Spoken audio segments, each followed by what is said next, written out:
take advantage of every minute of this program. So I'm not going to be waiting for people to talk. I'll just quickly jump in, because this is not Nuggets for Successful Life on Sunday, where I ought to serve the people first. Today, I want to be served. I want to be served. So I've been having a kind of transition, right? I've been seeing myself evolve. Things I thought was a struggle for me, I've now noticed other people struggling in that area. So my own struggle now makes more sense. That probably I was meant to learn so that I could help others. And more, I'm finding it easier to reach out to help people without any bias, without the fear of what will come out of it. Initially, I wouldn't want to talk much. I don't want to intervene in people's matters, because I don't want to be blamed later. But so I'm feeling this transition, and it's making me, sometimes I get myself lost in learning. I'm listening to, I'm watching YouTube videos, and not just any kind of video. I've suddenly started looking at names, at the great ones when it comes to leadership, transformation, life coaching, life leading, and all that. So I started hearing more of certain things deeper than what I heard before. And it's making me think I need to know more about that. So one of those areas is the area of self-development, self-growth. And I'd always thought self-growth was just all about me reading or learning something. But I realized recently that there's also a plan for that. There's also a systematic plan that you can set up and say, this is going to be my pattern of growth, or my direction of growth for the year. So as I'm setting my goals in the 8 key areas, I now know I'm supposed to look at my mental goals as not just one goal, but a part of a series that I'm going to follow through the year by creating a self-development or self-growth plan. So instead of me to go start learning that alone, I want to also learn faster here by asking you, what would you advise I do to create that growth plan easily, being that it's like a new thing that I'm consciously getting into. Fine, I know some plans I've had would lead to growth, but they might not have been so streamlined like now, that what I want now. I want it now to be very streamlined, that I'm saying I'm reading this book this month because of this reason. I'm going to now read this other book because of this reason. This growth plan, phase A is for coaching, phase B is for business, phase C is for finances, phase D is for mental, deliberately sitting down, creating that plan for my growth. I want to track that growth as well, so that by the end of the year, I can more or less see the difference just by looking at what I've consumed and how have I used them. So I'm tracking habits, I'm tracking the 8 goals, but yet I'm also tracking a particular goal in the self-growth plan, in its phases over 1 year, 2 years, 3 years, 4 years, 5 years, so that I'm projecting that in this area of self and growth, I want to be here in 5 years' time, and I can deliberately, like we use the word, intentionally make that growth plan available to myself once and for all. Maybe tweaking it on the way, because I'm realizing that the reason why certain people have become gurus in their area of specialization is because they took out time to grow in that area. And once they've done that deliberately for a period of time, they become a step ahead, of others. So they can start teaching and help people in that area while they continue to grow.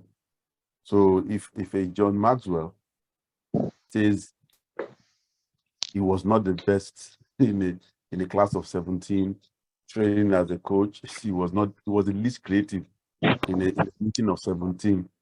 Yet he now seems to be the most creative amidst thought leaders in that area, and teaching and being able to visit all the countries of the world, being able to have books transcribed to almost every language, and writing over 30,000 books or whatever. Then there was something deliberate about it. It didn't just happen. So I realized I could say where I want to be in 5 years, and not just project to it, but also create a plan for it in those areas. So my question would be, I explained all of this so that you will know what gaps I have or which areas I have understanding in. But I want to have help in that area to say, how can I make a growth plan, a self-growth plan? How can I make that plan that will be effective? And I could start off immediately. So it means even if I have not done the second year plan, even if it's just 1 month plan I can have this week, I can know I'm starting that. I won't be deliberate about it. I want to be intentional about it. That's just one of my questions. I'm sure I have like maybe 3 or 4 of them, but let me start with that. Okay, so let's break that down. Now, when it comes to self-development or self-growth or self-improvement, whatever we want to call it, it's an industry in itself. It's all about what you're doing to develop yourself. Why? Because you can only give what you have. If you're not developed yourself, then you cannot. This is not going to school. If you don't develop yourself, you can't give to other people. But something unique you said was that you were struggling with something. You also noticed that other people are struggling with it as well. That's the best thing that nature can give you. Give you a problem and now show you other people that are struggling with the problem as well. Because it's going to inspire you to study. But one thing I found about knowledge is that knowledge puffs up. Knowledge makes us full of ourselves. The only thing I've seen when it comes to knowledge that I've really enjoyed is to disseminate it immediately. So you hear that adage, learn, live, teach. It's critical. You already can do that with what you have.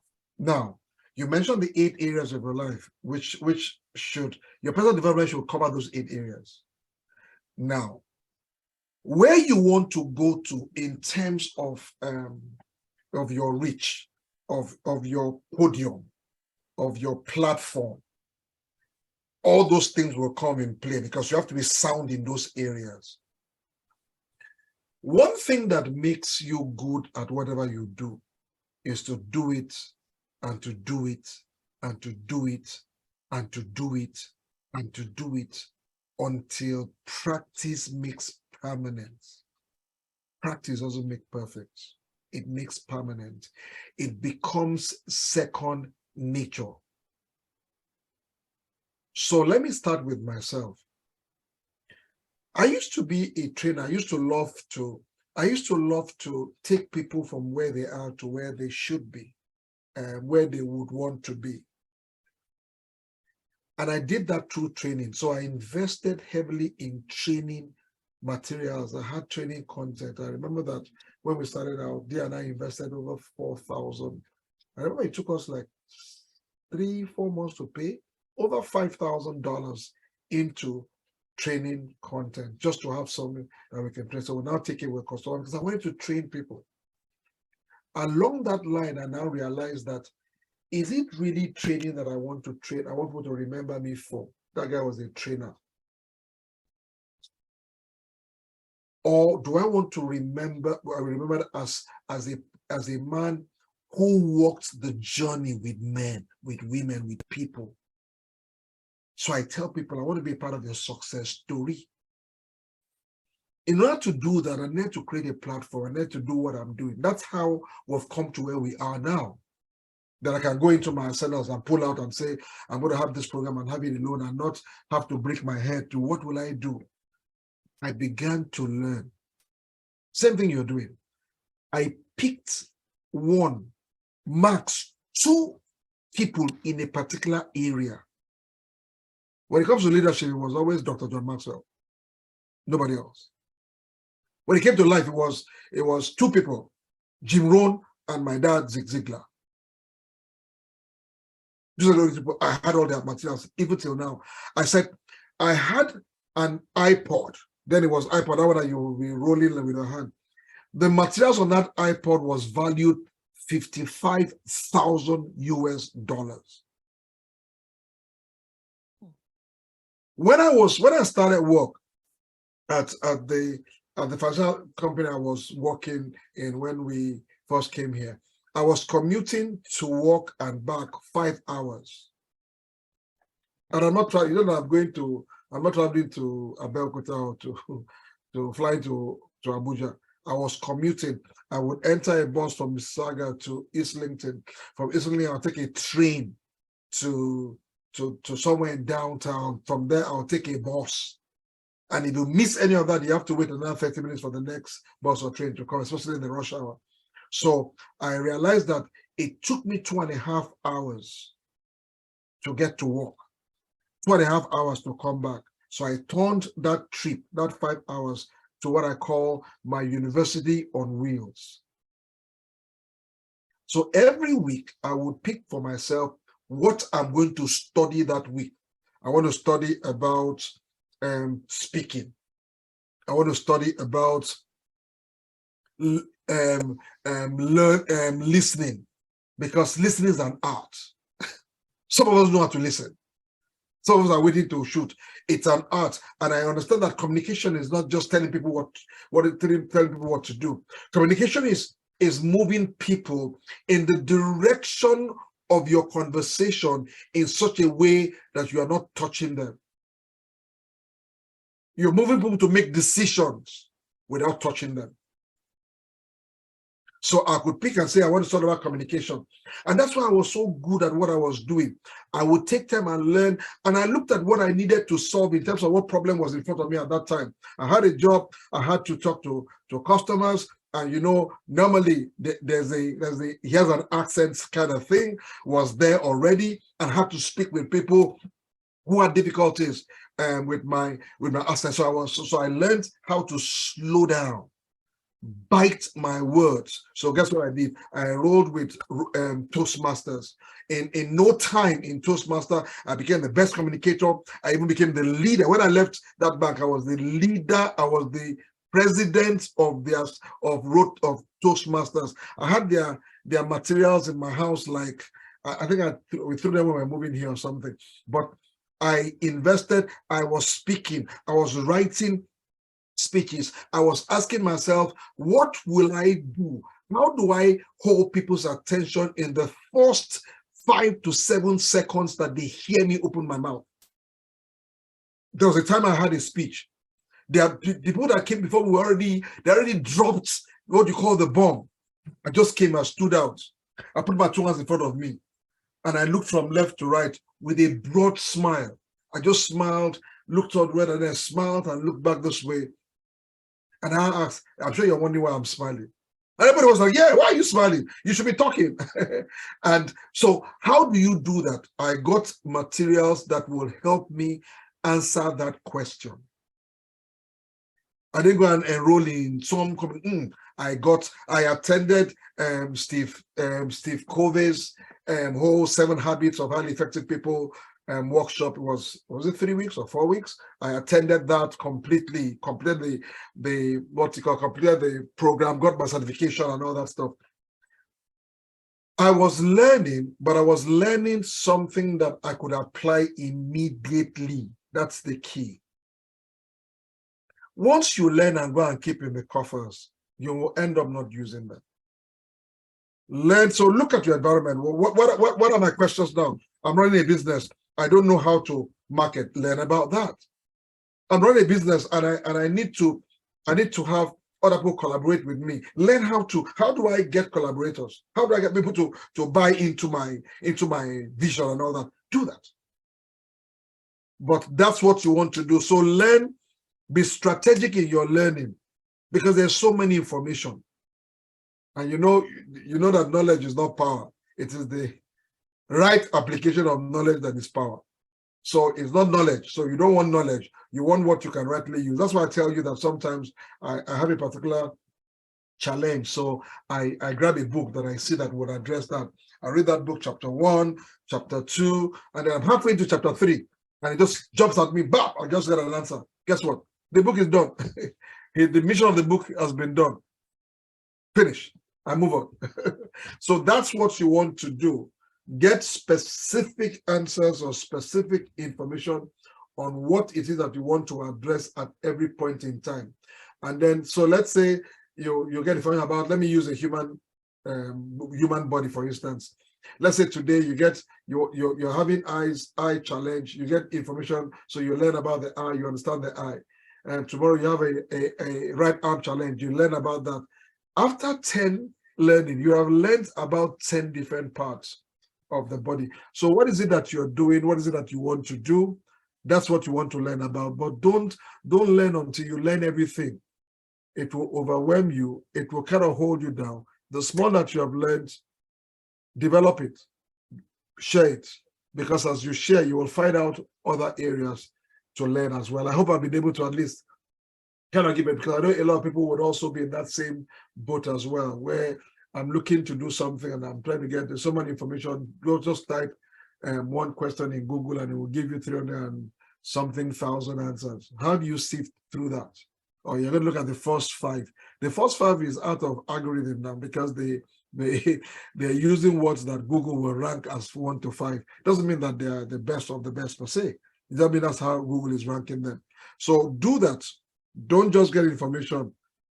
Define what it is that you want to do, and then get information about how to do that the best that you can. Make sense? So that's it for self-development, and everybody should be involved in self-development in one way or the other. You have to constantly be developing yourself. I told you what I do every Mondays for me is I call it leadership. It means that on Mondays I am studying. I'm not marketing, I'm not selling, I'm studying. And I realized that when I study, when I now have my team's meeting at about, 12 noon, I have a lot to share with them, because it's an opportunity for me to kind of take what I've studied and kind of share with someone else and find out how it impacts them. And it's been really encouraging, because even when I ask for questions, people don't seem to have questions, because it's deep, it's direct, it's at them. I'm not trying to make them feel good or feel bad. I want them to address critical things that will help them move forward. Make sense? So any other question, we're past the half mark, but please keep the questions coming. And I like what Coach Bibi said. It's not, you don't come here to wait for anybody, except you think that someone will ask my question. That's an assumption, but that may not happen.